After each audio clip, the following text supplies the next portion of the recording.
Ƙasar Saudi Arabia da Turkiyya da Pakistan sun saka hannu kan yarjejeniyar tsaro, yayin da ƙasar Somalia ta yaba masu kan wannan saka hannu na yarjejeniyar tsaro da suka yi. Masu saurare ku biyo mu cikin wannan rahoto domin jin wannan bayani da muke tafa da shi kan yadda yarjejeniyar tsaron ta samu saka hannu tsakanin ƙasashe guda uku, Saudi Arabia, Turkiyya da Pakistan.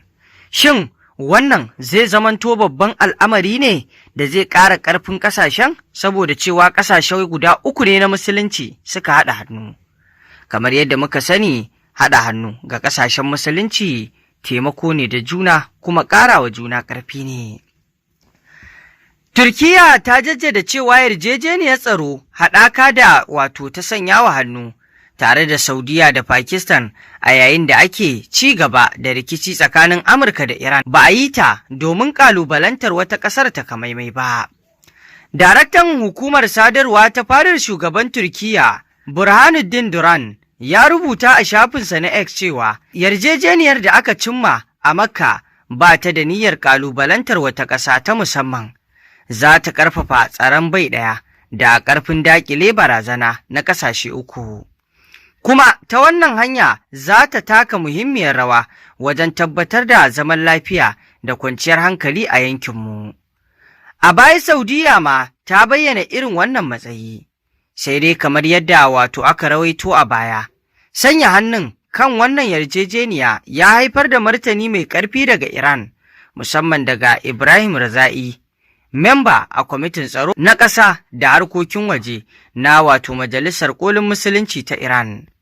Mr. Raza'i ya rubuta a shafinsa na X cewa ya kamata 'yan Saudiya su sani cewa yarjejeniya a takarda kawai da Turkiyya da Pakistan ba za ta kawo musu tsaro ba, kamar yadda shekarun da aka kwashe na dogaro da Amurka don samun kariya ba su kawo musu tsaro ba. Ƙasar Somaliya ta yi maraba da yarjejeniyar tsaron Saudiya, Turkiyya da Pakistan. Gwamnatin Somaliya ta fitar da sanarwa kan yarjejeniyar tsaron bai ɗaya da aka sanya wa hannu a tsakanin Saudiya, Turkiyya da Pakistan. Yarjejeniyar ta tanaji cewa duk wani hari da aka kai wa ɗaya daga cikin ƙasashen uku za a ɗauke shi a matsayin hari da aka kai wa dukkansu. A cikin sanarwar da ma'aikatar tsaron Somaliya ta fitar, ta taya ƙasashen musuluncin guda uku murna na rattaba hannu kan yarjejeniyar. Sanarwar ta ce ma'aikatar tsaron Jamhuriyar Tarayyar Somaliya na taya masarautar Saudiya, Jamhuriyar Turkiyya da Jamhuriyar Musulunci ta Pakistan murna na sanya hannu kan yarjejeniyar Makka ta tsaron bai ɗaya. Somaliya ta bayyana yarjejeniyar a matsayin wani muhimmin mataki na tarihi wajen ƙarfafa tsaro na bai ɗaya, bunƙasa haɗin gwiwa tsaro da kuma gina ingantaccen ƙawance da dabarun tsaro domin tunkarar barazanar tsaro da ƙasashen ke fuskanta tare. Ma'aikatar tsaron ta kuma bayyana cewa wannan yarjejeniya za ta taimaka wajen ƙarfafa ƙoƙarin tabbatar da tsaro da zaman lafiya a yankin da ma duniya baki ɗaya, tare da inganta ƙa'idojin haɗin gwiwa, haɗin kai da ɗaukar nauyi tare. Ta ƙara da cewa yarjejeniyar za ta amfani al'ummomin yankin tare da tallafawa ƙoƙarin tabbatar da zaman lafiya da ingantaccen tsaro. Wannan shine abin da Somaliya ta faɗa. Sai dai za a iya kallon wannan yarjejeniya da aka sanya wa hannu tsakanin ƙasashen guda uku, kamar Saudiya ce za ta ci moriyar abin, saboda kamar yadda aka sani da Turkiyya da kuma Pakistan ƙarfin tsaron kansu da kansu suke da shi, ba wai wata ƙasa ce ke tsare su ba, amma ƙasar Saudi Arabia ta ɗauki tsaron kankin kanta ta miƙa wa ƙasar Amurka, ba ma iya Saudi Arabian ba. Akwai ƙasashe na yankin Gulf da dama wanda ƙasashen Larabawa nan sun danka komai nasu a hannun ƙasar Amurka. Yaƙin Iran da ya gangamo da irin abubuwan da Iran ta ringa aikata musu sai ya tabbatar masu da cewa akwai sauran rina a kaba na tsaro da suka danka wa ƙasar Amurka a hannunta na cewa ta kare su, babu wata kariya da ta iya basu, yayin da Iran ta ringa kai masu jerin hare-hare da harin da Iran ta kai yana afka masu.